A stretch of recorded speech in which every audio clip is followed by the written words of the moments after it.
Change your mindset. Change your life in one day. What if I told you that the person you'll be tomorrow is being decided right now in the next 20 minutes by whether you keep watching or scroll away?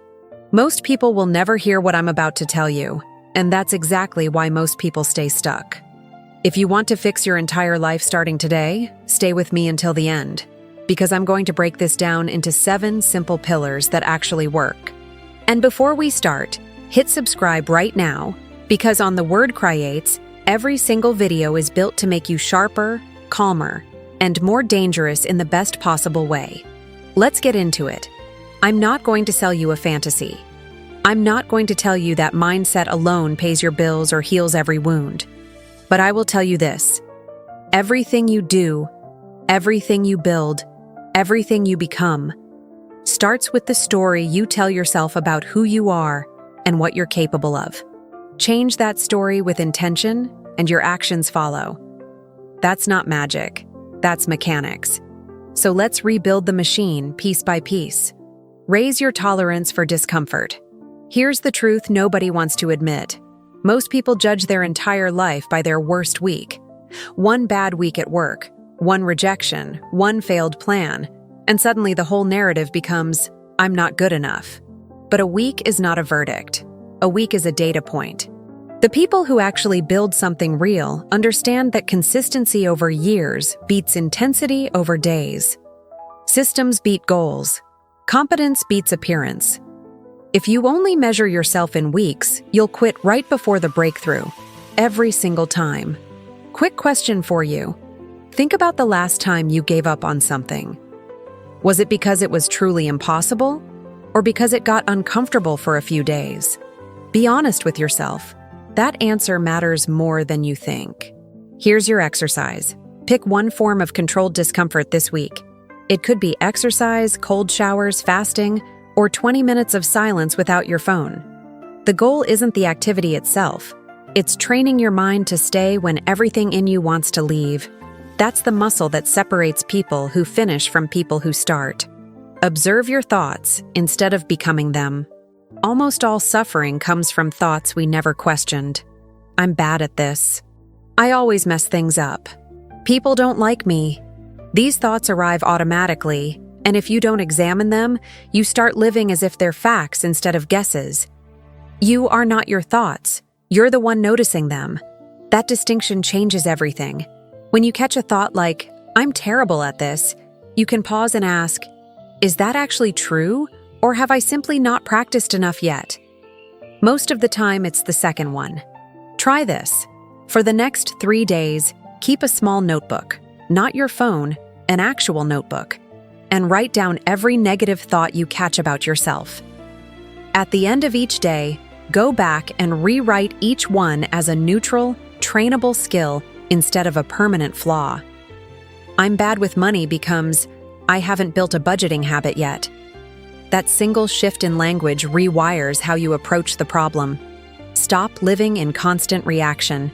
Think about how much of your day is spent reacting to news, to a stranger's opinion online, to a comment someone made that you're still replaying in your head hours later. If your life is a string of reactions, you're not actually driving it. Something else is. Here's a principle worth adopting. Your internal experience should be directed by you, not by outside noise. That doesn't mean you stop caring about the world. It means you stop letting every external event hijack your peace. Ask yourself right now, what's one thing you've been mentally reacting to this week that, honestly, has zero impact on your actual life 5 years from now? Write it down. Then consciously let it go. Not by suppressing it, but by deciding it doesn't deserve your energy anymore. This is also where gratitude becomes powerful, not as a cliché, but as a tool.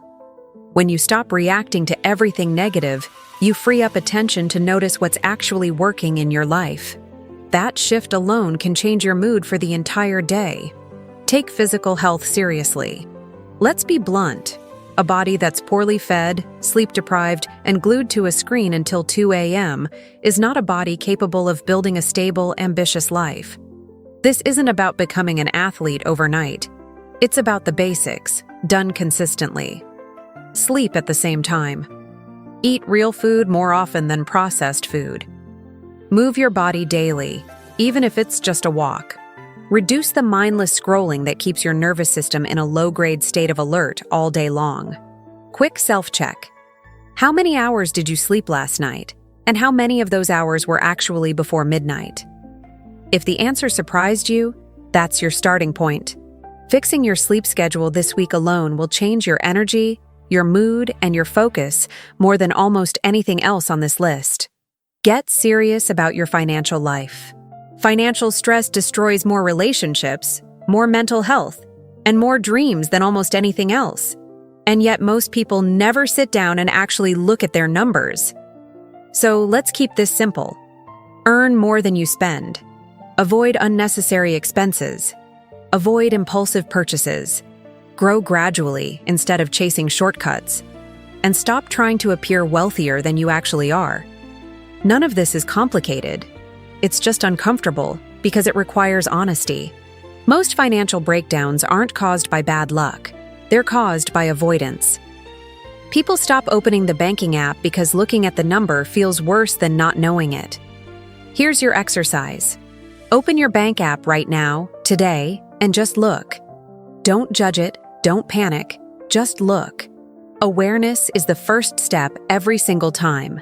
You can't fix what you refuse to see. Invest in personal development. There's a strange trend of mocking people who read self-improvement books, as if growth is something to be embarrassed about. But here's the truth.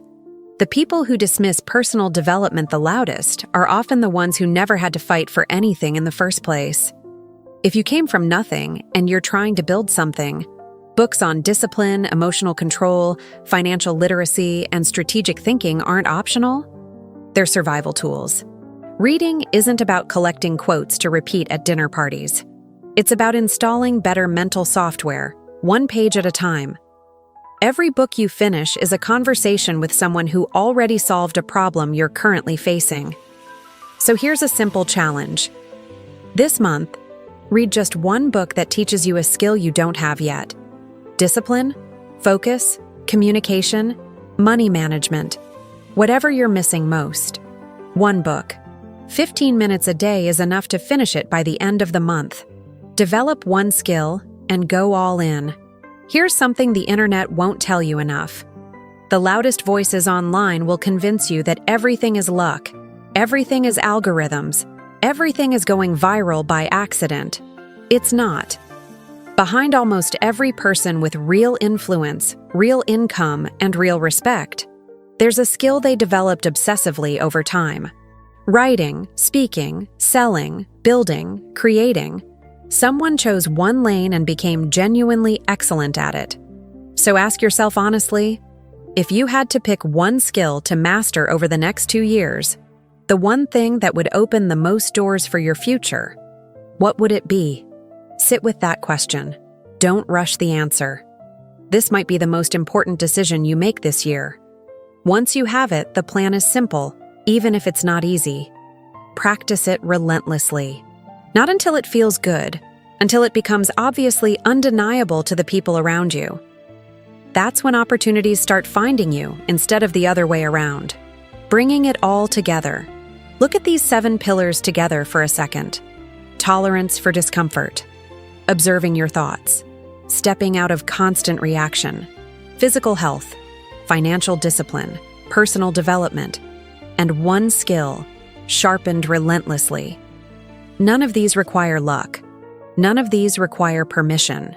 Every single one of them is available to you starting today, in the next hour, with the very next decision you make. You don't need to fix your whole life today. You need to pick one pillar, just one, and take a real physical action on it before you go to sleep tonight. That's how transformation actually works. Not through motivation that fades by tomorrow morning, but through one honest decision, repeated daily, until it becomes who you are. If this video gave you even one idea worth acting on, do 3 things right now. Subscribe to The Word Creates so you don't miss what's coming next. Drop a comment telling me which pillar you're starting with today. I read every single one. and share this with someone in your life who needs to hear it just as much as you did. Your mindset isn't fixed. It's a system, and systems can be redesigned. Today's the day you start rebuilding yours. I'll see you in the next one.